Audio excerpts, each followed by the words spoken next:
Hi fellow book lovers, it's another disabled author information video, and this one's about tropes. Now, hopefully you're a big reader. Now, if you're going to be a writer, you should be a reader, and you should be reading many books in the genre that you're going to write in. And if you have, you know, or you should know what a trope is. Now, if you don't, a trope is something that's consistent within, it's not, this isn't the exact definition. If you want to look the exact definition up, look it up on, I don't know, on Google or something. But it's basically something that is consistent within the stories of those genres. So in fantasy, for example, you have the wise old mentor, you have the sidekick, you have sometimes the animal or someone who's comedy side character, or what else? Normally in fantasy, especially epic fantasy, there's normally a love interest somewhere. There's normally, you know, a goal, a quest, something to do, that kind of thing. So they're like tropes. So something that is common within, so some sort of story factor that's common within that genre. So in fantasy, they've just been a few I've mentioned there. In science fiction, maybe it's a new piece of technology that's being found, or maybe it's alien invasion, or maybe it's a discovery of a new star system, or all sorts of stuff like that. So there's varying tropes depending on the genre. If you're doing romance, there's obviously the love interest. There's the, you know, case of where they join up, they meet, things go wrong, they split up. They try to join up again, they split up. They try and join up again, they split up. Things go wrong until something changes in the situation and the dynamics, and they can come together and they have a happily ever after. Or maybe it's only a happily ever after for now.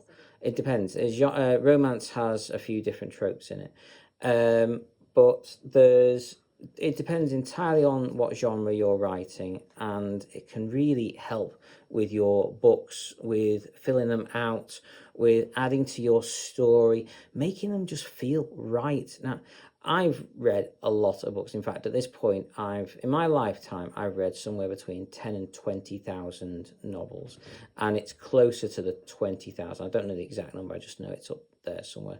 I tend to read between 3 and 5 books a week, and I love my books. I love my stories. They are my future, my life, my goals, my ambition.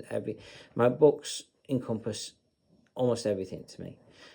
They are fantastic, and I've loved them for so long. And there are certain tropes I love, like Lord of the Rings, Gandalf. You know, he's the wise old mentor, the friend, but he ends up leaving Frodo, and not being able to help him anymore. And then Frodo, you know, develops as a person and goes on without him.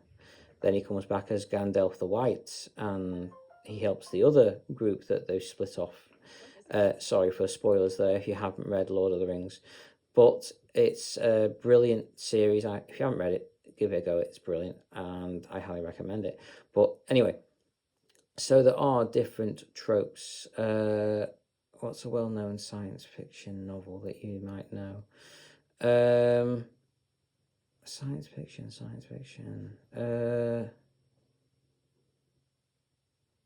You know what? There's so many. Right. Okay. Let's think of The Martian. Most people have read The Martian by Andy Weir. If you're a science fiction fan, then hopefully you've read The Martian by now. This book is amazing. It's got so much science in it. Any geek or nerd is gonna love it. I did. I'm a geek and a nerd, and I absolutely loved all the science that was in it. It was fantastic. All the technology, the way they explained it all, the way he did it, it was amazing. And it it was both different and the same, and that's what you need to hit when you're doing your books. You need to be the same as what's come before, but different enough that it's new. So, it's a hard balancing act. But if you follow the tropes with your own story, that's probably a good place to start. And I do hope it helps you.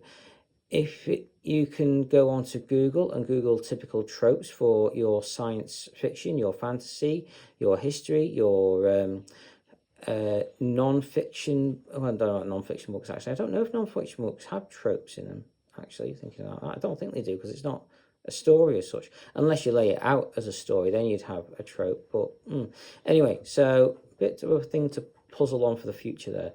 But for now, if you're a writer and you're looking for ideas, Google tropes and Google tropes in your genre to see what is normally done, to see how you can make the book feel right. If there's something missing from your book, if it just doesn't feel right, that might be what's missing from it. Just the right tropes in the right places, just to give it that bit more heart, soul. I don't know, something along those lines. Anyway, I certainly hope you've enjoyed this recording. Take care and carry on reading, fellow book lovers.